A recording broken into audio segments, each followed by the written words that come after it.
Om Sadashiva-Samarambham Shankaracharya-Madhyamam Asmadacharya-Paryantam Vande Guru-Paramparam Gurur Brahma Gurur Vishnu Gurur Devo Maheswara Guru Sakshat Param Brahma Tasmai Shri Gurave Namaha Om Sahana Bhavatu Sahano Bhunaktu Sahaviryam Karavavahi Tejasvinavadhitamastu ma vidyushavaihi. Om Shanti Shanti Shanti.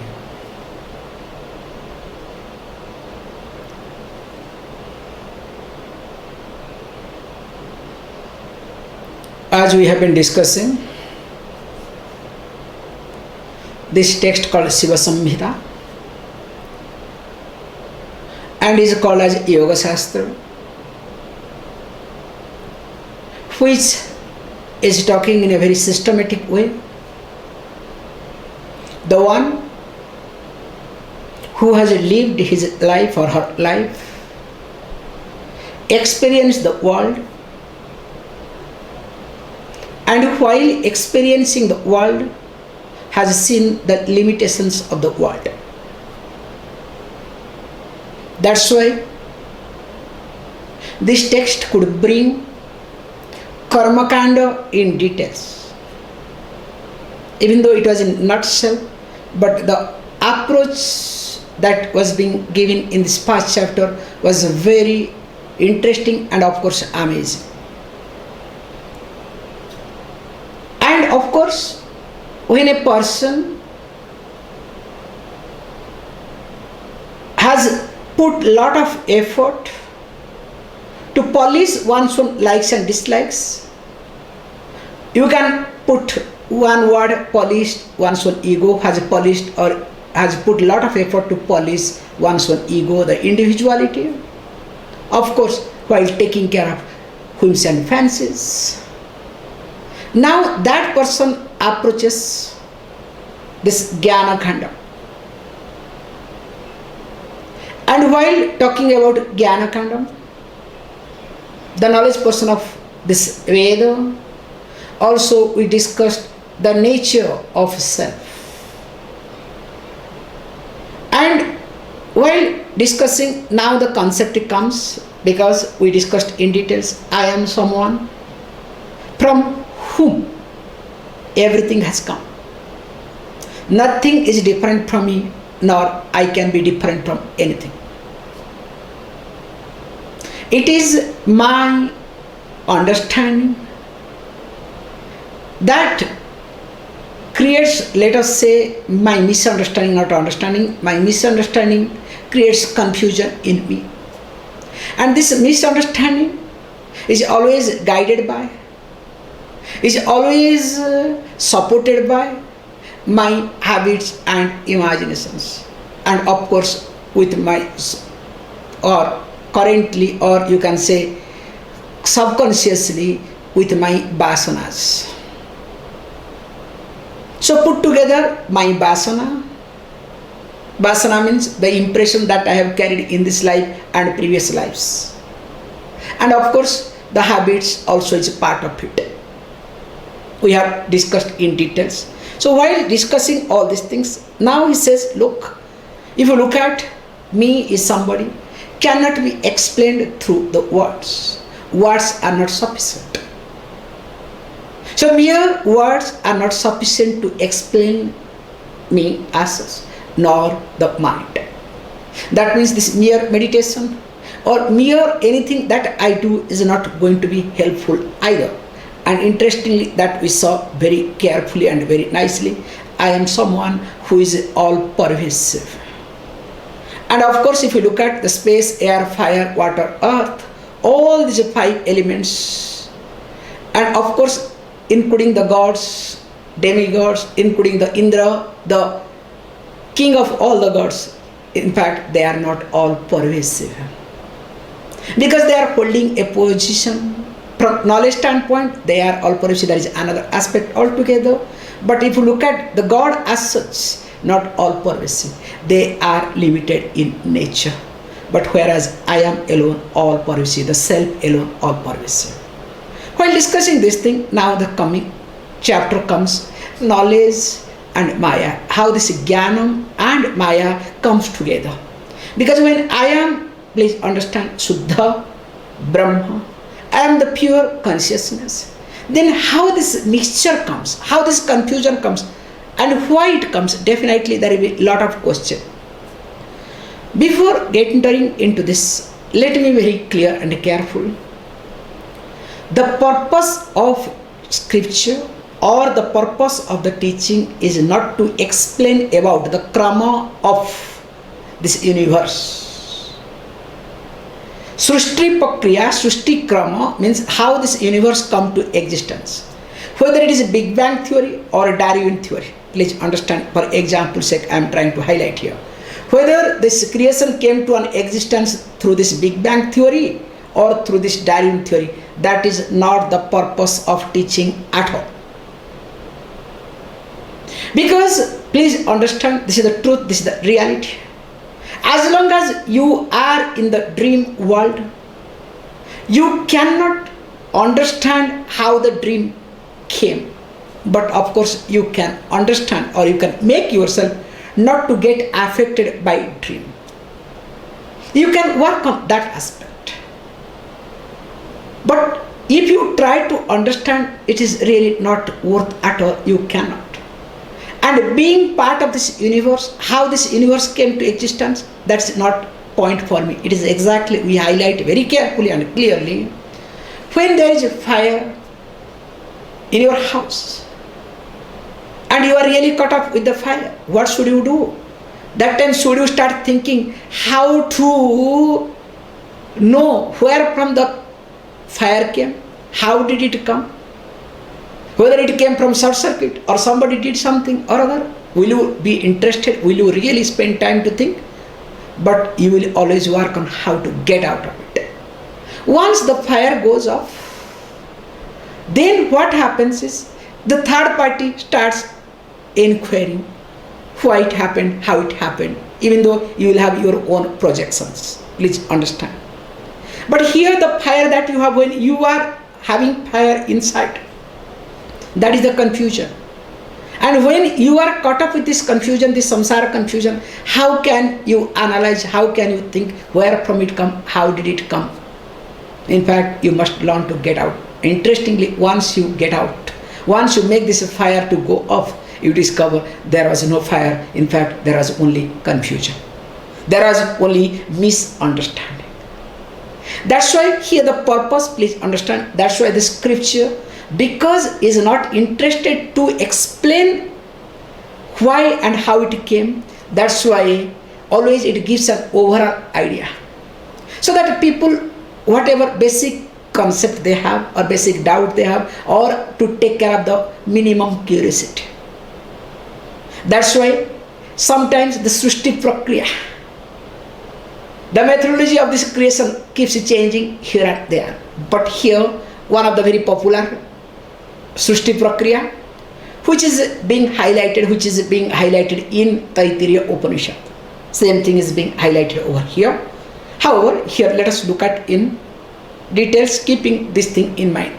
So he says beautifully, introduces who wants to look about this creation. Not a confused person, not an ordinary person, not a curious person. That is the purpose of teaching here. If a ordinary person, intellectual person, emotional person tries to look at how this creation come to an existence, will try to look at differently altogether. Just observe yourself. When you try to see anything in your life, please understand, when you try to see anything in your life, how you look at. Always you try to look at the situation based on your insecurity. Of course you can say, no, not insecurity, based on my interest. And what is your interest? What is your area of interest? Wherever you have some benefits, again that benefits leads to what? To cover up your insecurity. Why do you look at your benefit? Please understand. That means somewhere or other that is connected again to your insecurity. So that means, in short, whenever you look at something, wherever you go, whatever you do, all these things put together is connected to your sense of insecurity. And based on your sense of insecurity, you try to see, you try to hear, you try to experience, in fact, you try to explore. That's why you can see your way of managing life, your way of living your life, your way of functioning in your day-to-day life is completely connected to your sense of insecurity. That is what I have been highlighting. That is what I have been talking to all of you. Try to see this pattern in your life. Once you understand this pattern, it will be easier for you to come out of that pattern. But unfortunately, sometimes you don't have strength. Sometimes you don't have willingness. Please understand. Sometimes you don't have strength. Sometimes you are not willing to see this pattern either. That's why what happens, you keep doing it. So here he says beautifully, not a curious person, not an insecure person, not even if intellectual, because another type of, please understand, insecurity. I don't want to get into in details, but please, here he says, who wants to look at about this creation? A wise person. And who is that? Let us read this particular verse beautifully, how it presents about the creation. Before that, he makes who is asking the question. Atmanam atmano yogi pasyatyatmani nischitam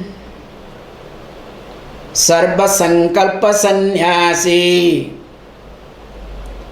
tyakta mithya bhavagraha. Atmanam atmano yogi pasyatyatmani nischitam sarva sankalpa sannyasi tyakta mithya bhavagraha. You just beautifully. Now who is going to look at, which is going to later on talk about it. He gives the person who is a sannyasi. It's a definition of a sannyasi, a renunciate. So the renunciate does not mean, please understand, renunciation does not mean to give up. I think I have shared with this thing long back, one of my friend which he had shared in Odia and put Sanskrit, which I have really talked everywhere and which is very interesting to know. So in those days he said, do you know, there are 6 types of sannyasis, 6 types of renunciate. Of course it is a mixture of Odia and Sanskrit because he made a big fun of it. But interesting to share, that's why I can share it. In details everything is there. He said, Antaru kantaru, paitika no paivaru, maipo marivaru, rogi ragi, sadhete vairagi. Only whoever is Oriya person can understand up to some extent, not completely, because a lot of colloquial Oriya is there also. It's a very funny way he made it. He says the first, because there are 6 types of renunciate. So first thing is antar, deep within. That is what is being discussed here. Sarva sankalpa sannyasi will be discussing in details. So deep within, from within, one wants to be renunciate. Perfect. So one category. Then second one is kantar, with reference to, with relation, because it's a man oriented, so we have to put woman oriented. With reference to, let us say, marriage. So I could not marry, I could not get a wife or a husband. So with reference to marriage, now what to do? Now let me become a renunciate. And especially please understand, in India there is a huge group, especially ladies, full of this category. They could not get married. Then they end up in this and they call themselves in different way. Let me not get into in details. And of course you can see, you can find plenty. In fact, I have seen many in my life. So antaru kantaru. Then third one, he says Paitika no paival, because the person could not get any job. So there is no much means to survive. That's why many people, if you observe, end up in yoga especially. So nothing to do, now I am a yogi. So they look at yoga and they try to do many things, you know better. And of course, renunciation is full up, especially if you come to Rishikesh. And of course you go down, because in Uttarakhand is very less, because here the situation is a little tougher, so that's why. But still are there, don't worry. But here the quality is a little better, to be very honest. But as you go to the plain, it's worse. So Paitika no paival, because I could not survive, I could not get any job, then what to do? So best thing is what? Be a Swami. Paitika no paival. And the fourth one is Maipa Marivaru. So we have to take both like male case and woman case. Because the wife started beating or husband started beating, either way. So that means the person is married but could not manage the married life, could not take care of wife or husband, could not really relate properly with your wife or husband. Okay, you understand the purpose. So Maipo Marivaru. Because the wife started making a lot of noise, or husband started making a lot of noise, always all these things happened. So what to do? Appa, let me run away. In fact, you know, Arjuna also wanted to do that before Bhagavad Gita time in the Mahabharata war. So Maipo Marivaru. And fifth one is Rogi. Rogi means you have a disease. Because we have this beautiful concept, which is really also true, no doubt in it. We have different type of sannyasa. One of the sannyasa is called Apada sannyasa. Apada sannyasa means when, because you know in India people are very smart. So when they know this person is going to die, or a particular disease will not get over at all, it's impossible. So in that case what we do is, sometimes we ask that person to take sannyasa. Because once the person takes sannyasa, that prarabdha goes through a different stage altogether. It's a very amazing thing happens. So then what happens, many cases we have seen, after sannyasa, even if the person who is going to die, called apada sannyasa takes, who is about to die, because the belief is there, also is true. When you take sannyasa, even if during death time, just the cloth is being put and few rituals is done indirectly, because directly you cannot be part of it. Because you have taken sannyasa and you die, so there is certain type of punya you have got. So definitely there is a better life for you. There is no doubt in it. So the prarabdha, last moment prarabdha creates a big impact. Last moment karma creates a big impact to bring a new type of prarabdha later on. But in many cases we have seen, when they take apada sannyasa, they wake up. In fact, they become stronger. They become perfectly okay. And here it says a rogi. So there are many diseases. In fact, I have seen in my childhood, we had this sort of practices in Odisha. I don't know, other parts of India might be there also, but I am not sure. Suppose a child is having those days a disease, and really they go to the doctor and other things, they say very difficult, nothing can be done. So what they do is, literally, you know, they clean the place in front of the sun, and they, with the cow dung, they will clean and make it really a lepam, a particular lepam means like anointing everything and making it beautifully clean, and few things, and they will put one banana leaf, and on that banana leaf they will put the child. Oh God, this child is no more mine. Once the child becomes little elder, if it becomes alive, it becomes little grown up, I will make Swami, I will send to ashram. There are many Swamis like that. In fact, some of them they do it later on. What they do is, as grow up, because once they know that okay, my son, I should, then they will go to that Swami and make that he will become 1 or 2 days, a few days a Swami. Then they will buy it back. That's called cheating. Don't do it. However, there are many people. That's why many people name is called Swami. And also in different context, different way they do name it based on this purpose. However, and the final one is called Ragi. The one is very angry person. So out of anger decides, enough, I can't handle all these things. I am running away from house. I will take sannyas. So there are 6 types of sannyasis. In reality, all other 5 except the first one, the antara, the deep within, all other only suffer in their life.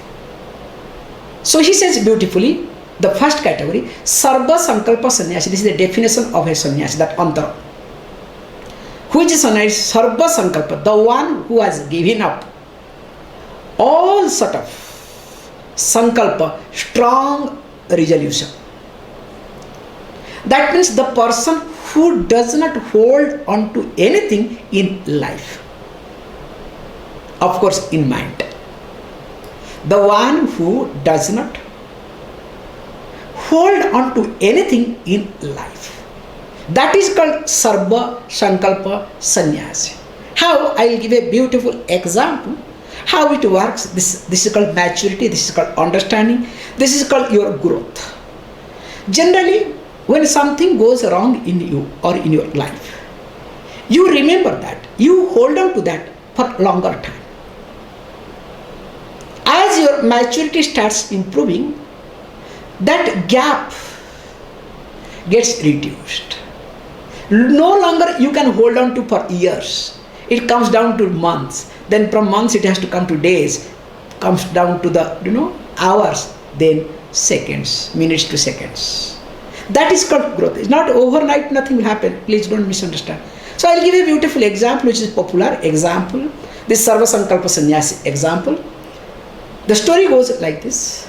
So there was a person, in fact a Swami, a renunciate, was taking bath in the bank of Ganga, not here, down below, let us say, Haridwar towards Allahabad.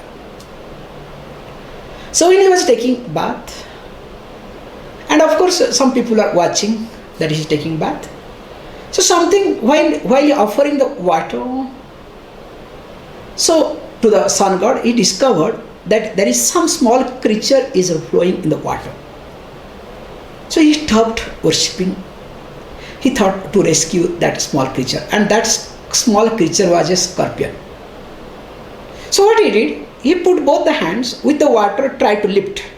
So as he starts lifting the scorpion along with the water, now water falls down in between these fingers. Then the moment the scorpion touches the palm, starts biting.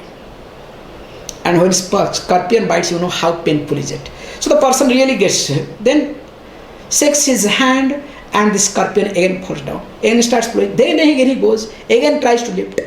Again scorpion bites. Now after a few times, finally he manages with the water, pushes the scorpion along with the water to the bank of the river. That's all. Now somebody asked the question. Of course he answers based on others. He answered, look, in spite of, if you observe, who is insecure here, a scorpion or me? Definitely scorpion, because is it drowning? Being in a critical situation, still the scorpion does not forget its nature, that to bite. How can I forget when I am in a better situation, that to save, to rescue, or to help? But you can see how it happens. This is the answer to give for others. But internally what happens? Internally happens is that biting the pain, the person is not able to hold on to that mental pain, not physical pain. The mental pain you are not able to extend, you are not able to stretch for a long time. Can you see this point, how it works in life? So you can see for yourself that that being revengeful doesn't work. As you start growing, you will start discovering, yes, what is to be done at this moment, let me do it. The problem with common people is they never do what is to be done at this moment. So when you do not do what is to be done at this moment, then always you live in your past or think of future. But if you learn to do what is to be done in this moment, definitely you will never carry yourself unnecessarily, and of course more than that, you will never engage yourself in the past either. So here is being very carefully highlighted. This is the purpose here, that the person must not carry sarva sankalpa sannyas, must not hold on to anything in life for long time. You must learn to release, must learn to live with the present. So he says, this person, what happens, such a beautiful way, that is how the mind should be. So this renunciate, what he does, first he says beautifully that tyakta mithya bhavagraha. So having renounced all attachments, that too towards these worldly activities. So of course we'll be seeing in the next verse beautifully how and why it happens. Then what he says beautifully, atmanam atmanaha pasyati. So tries to see, this is the beautifully, tries to see this entire world as self in the mind, not outside. Okay, so when the person tries to see the entire world as one's own self, and of course the person already has renounced all the attachments towards the worldly activities, then you may ask the question, how is it possible, how really it will work? Next verse beautifully explains the key. Atmanatmani chatmanam društvanantam sukhatmakam vismritya vishwaramate samadhe tivratastatha. Atmanah atmani cha atmanam društva. So with the help of one's own mind. So this is a renunciate person. So what he does, he understood, having understood the Atma, the self. And what is that? He says, Anantam Sukhatmakam Atmana. So that self which is limitless and happiness in nature. So that means to understand this limitless and happiness in nature, the self, you need the help of mind. Without taking the help of mind, you are not going to understand either, because he is going to talk about this creation. That's why he brings mind very carefully. Beautifully he brings the next point is Vismritya Vishwam, forgets this worldly things. I have had worldly pleasures. Why he says? Because he uses the word Ramate Samadhe, that too Tibratah Tatha.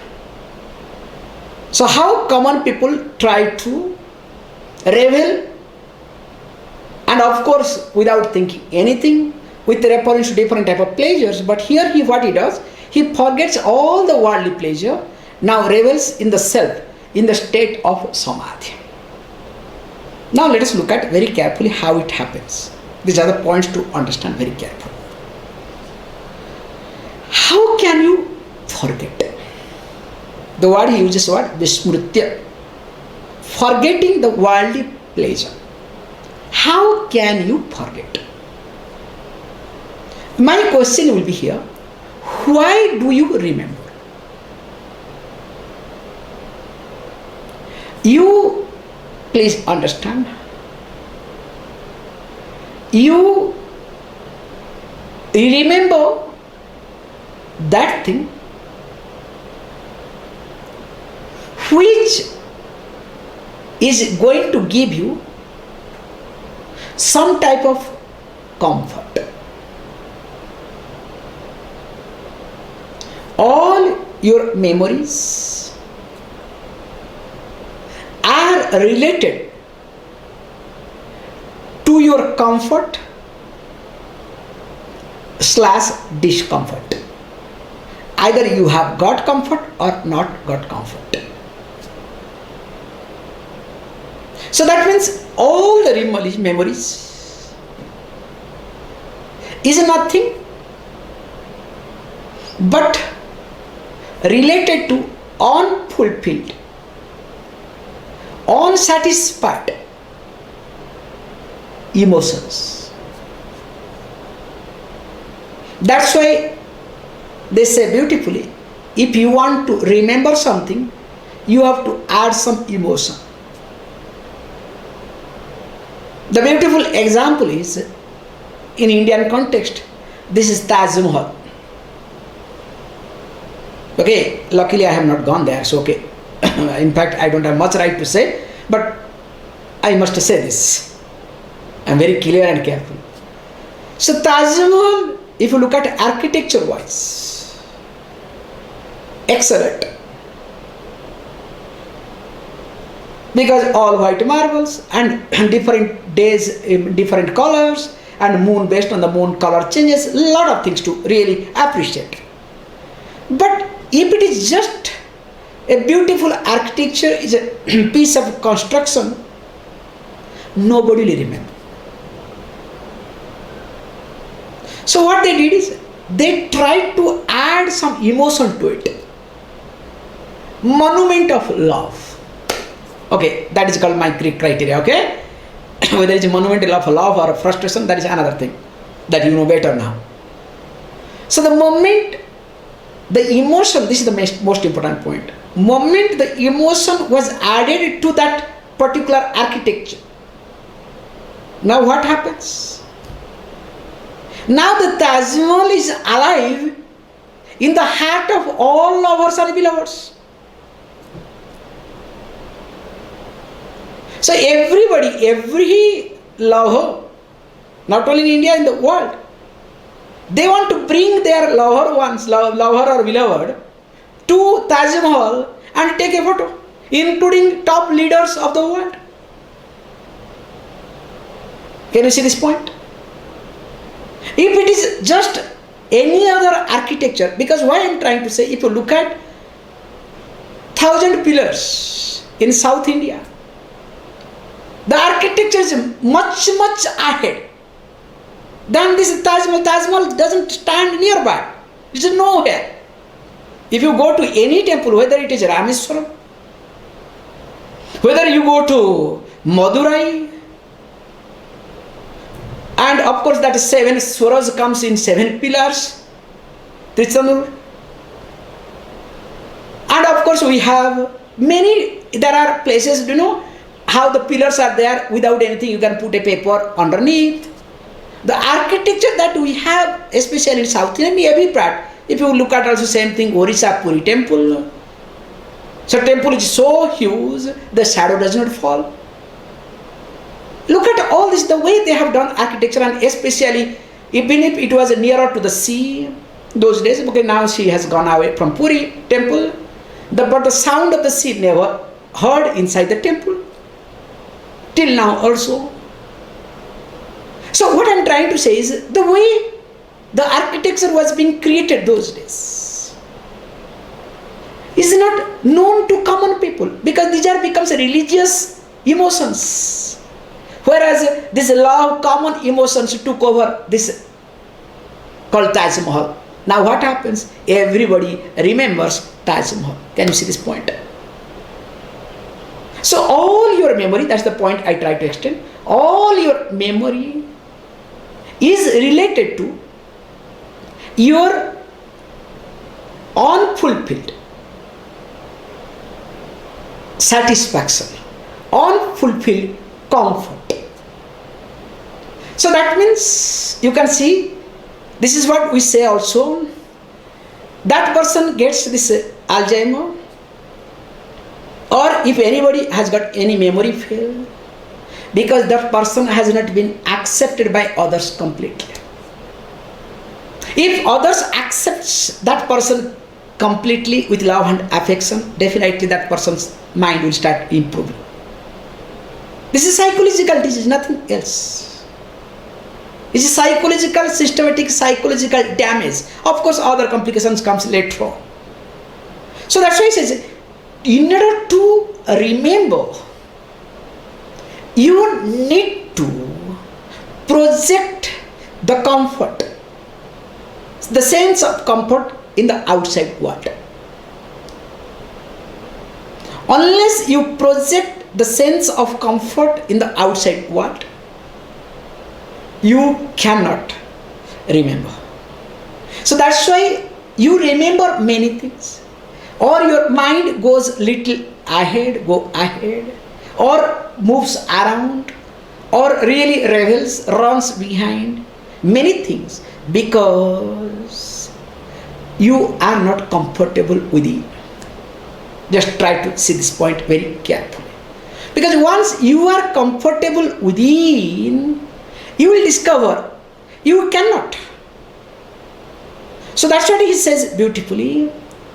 Now once you understand yourself, that you are limitless, you are happiness in nature, for your happiness sake, for your comfort sake, for your contentment sake, you cannot run behind anybody or anything in your life. That's why here this renunciate forgets, least bothered, forgets means least bothered about worldly pleasure and revels on the self. Now when it starts reveling in one's own self, that is called samadhi stage. So samadhi means here says samadhi buddhi. So people think samadhi is a state. Please understand, if we look at especially Patanjali Yoga Sutra, this two types of samadhi, sampragyata, asapragyata. Let us not get into that. But here we need to look at samaha the buddhi.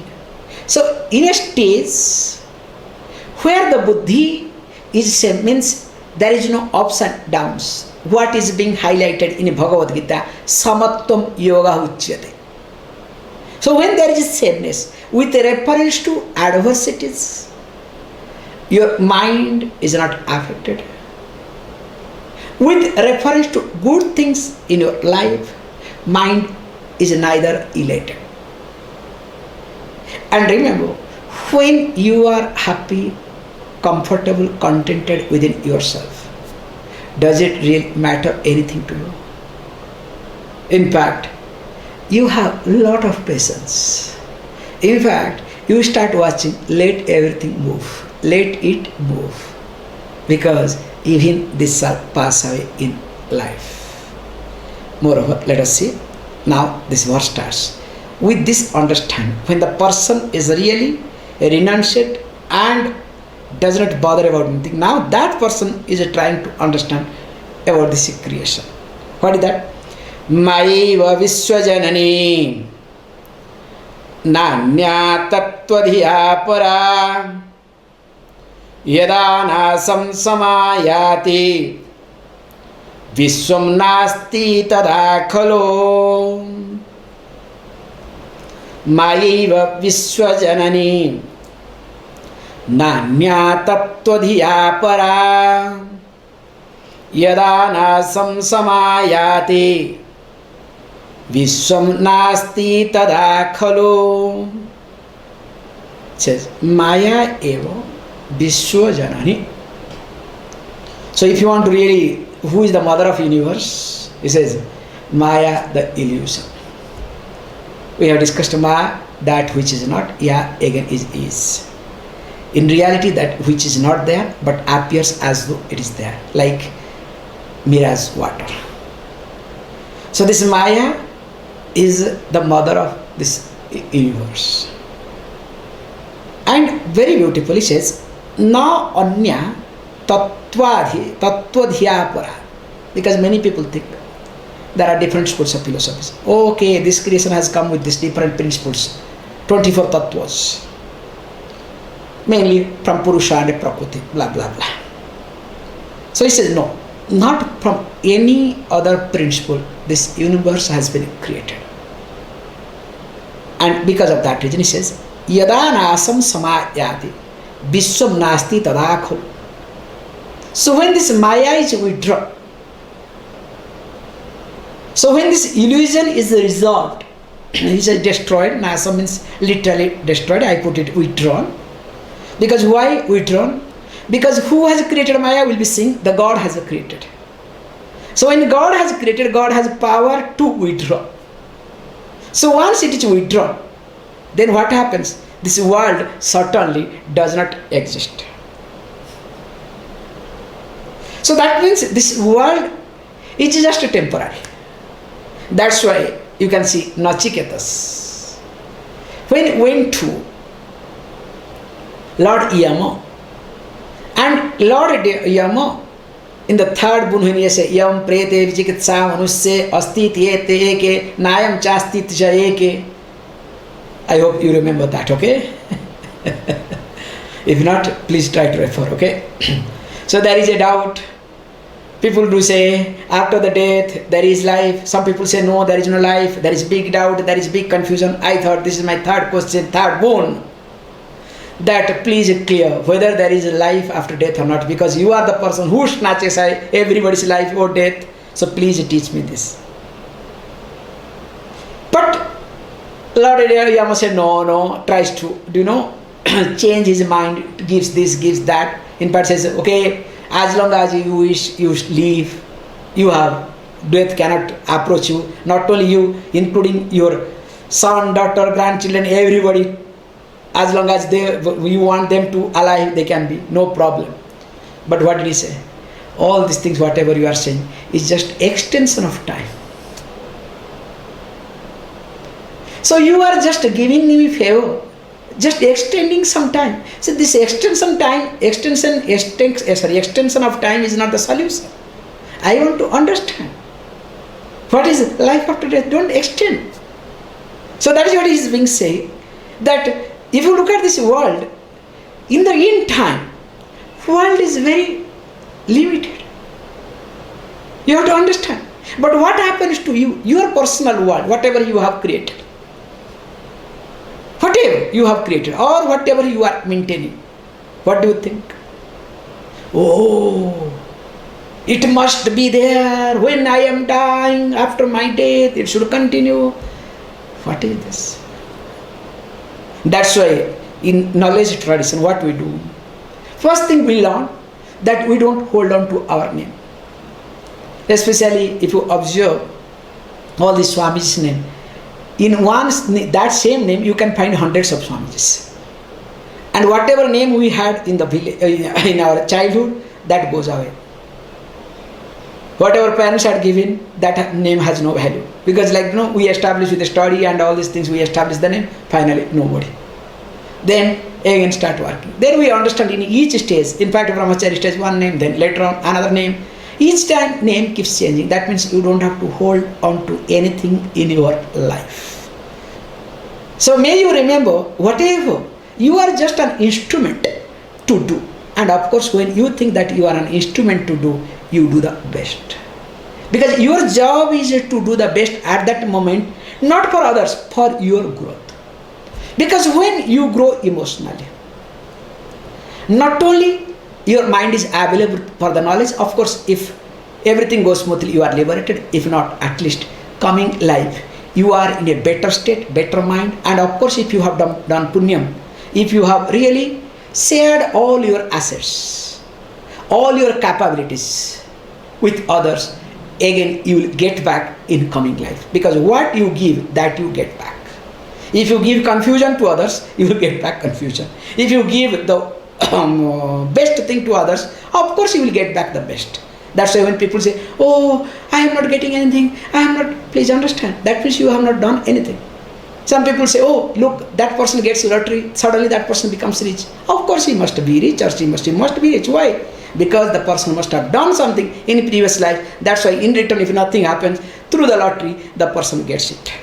However, coming back to the point here, beautifully says that when this Maya is withdrawn, definitely the world certainly does not exist. That means once in a while, world does not exist. What we call that as a pralaya resolution. So that means nothing will exist. Again, the one Brahman. Of course, we'll be seeing in the next class, says beautifully, how this pleasure related to body and wealth becomes this Maya oriented, and what happens later on, and how to create a distance, or in details we'll see in the next class tomorrow. Please close your eyes.